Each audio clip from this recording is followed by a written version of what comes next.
Assalamualaikum warahmatullahi wabarakatuh. Perkenalkan, nama saya Santika Dwi Putri dari Prodi A3 Manajemen dengan NPM 204014176.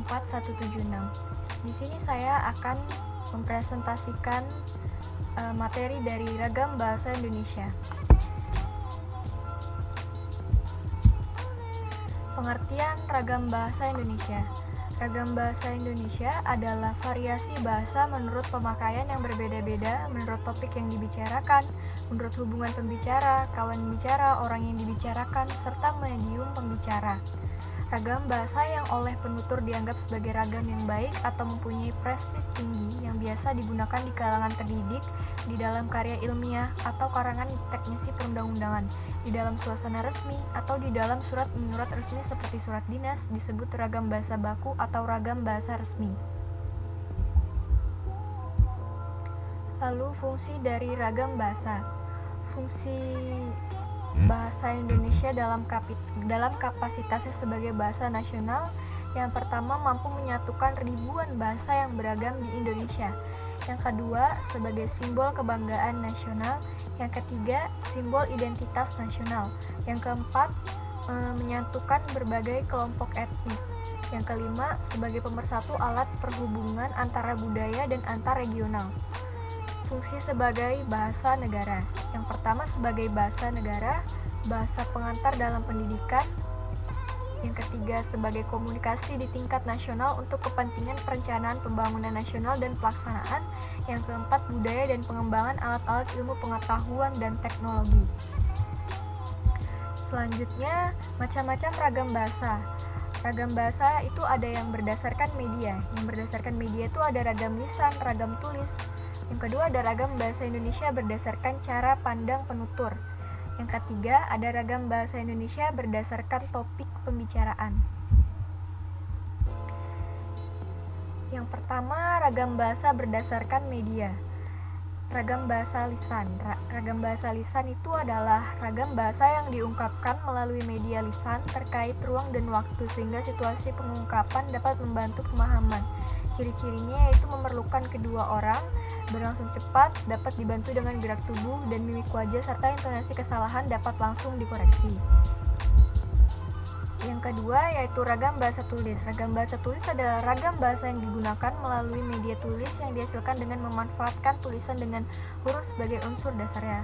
Ciri-ciri dari ragam lisan: yang pertama, tidak memerlukan kehadiran orang lain.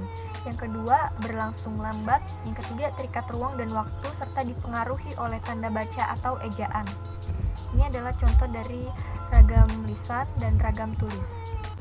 Selanjutnya ada perbedaan ragam bahasa lisan dan ragam bahasa tulis berdasarkan tata bahasa dan kosakatanya. Yang pertama, tata bahasa. Tata bahasa itu meliputi bentuk kata, tata bahasa, struktur kalimat, kosakata. Ini adalah contoh ragam bahasa lisan dan ragam bahasa tulis. Perbedaannya di sini bisa kita lihat. Kalau bahasa tulis itu memperhatikan imbuhan-imbuhan serta kosakatanya. Terus yang kedua ada kosakata. Ini adalah contoh ragam lisan dan tulis berdasarkan kosakatanya. Selanjutnya, ragam bahasa Indonesia berdasarkan cara pandang penutur.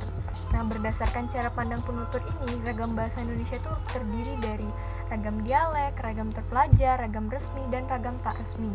Contoh ragam dialek ini ada ini, dan ini adalah contoh-contohnya. Selanjutnya, ragam bahasa Indonesia berdasarkan topik pembicaraan. Berdasarkan topik pembicaraan, ragam bahasa terdiri dari ragam bahasa lisan, ragam hukum, ragam bisnis, ragam agama, ragam sosial, ragam kedokteran, dan ragam sastra. Ciri-ciri dari ragam ilmiah itu yaitu bahasa Indonesia ragamnya itu baku, penggunaan kalimatnya efektif, menghindari bentuk bahasa yang bermakna ganda, penggunaan kata dan istilah yang bermakna lugas, dan menghindari pemakaian kata dan istilah yang bermakna kias, dan menghindari penonjolan pesona dengan tujuan menjaga objektivitas isi tulisan. Adanya kelarasan dan keruntutan antar proposisi, dan antar alinea. Ini adalah contoh-contoh contoh ragam bahasa berdasarkan topik pembicaraan. Ini ada ragam hukum, contoh dari ragam hukum, ragam bisnis, ragam sastra, ragam kedokteran, dan ragam psikologi. Selanjutnya, ragam bahasa Indonesia baku dan tidak baku.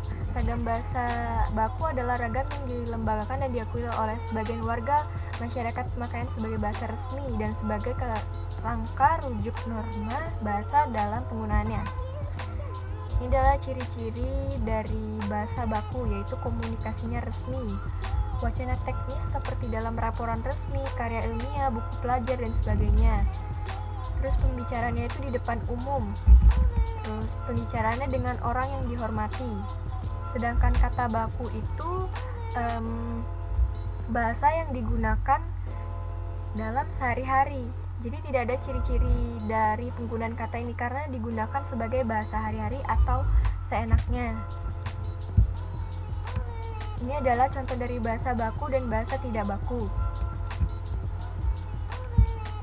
Selanjutnya, ragam bahasa Indonesia yang baik dan benar.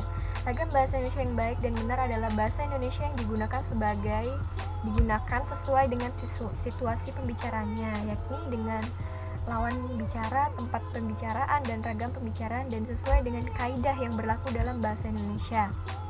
Oleh karena itu, kita sebagai warga Indonesia yang baik, kita harus menggunakan bahasa Indonesia yang baik dan benar pula, dan kita harus bisa menempatkan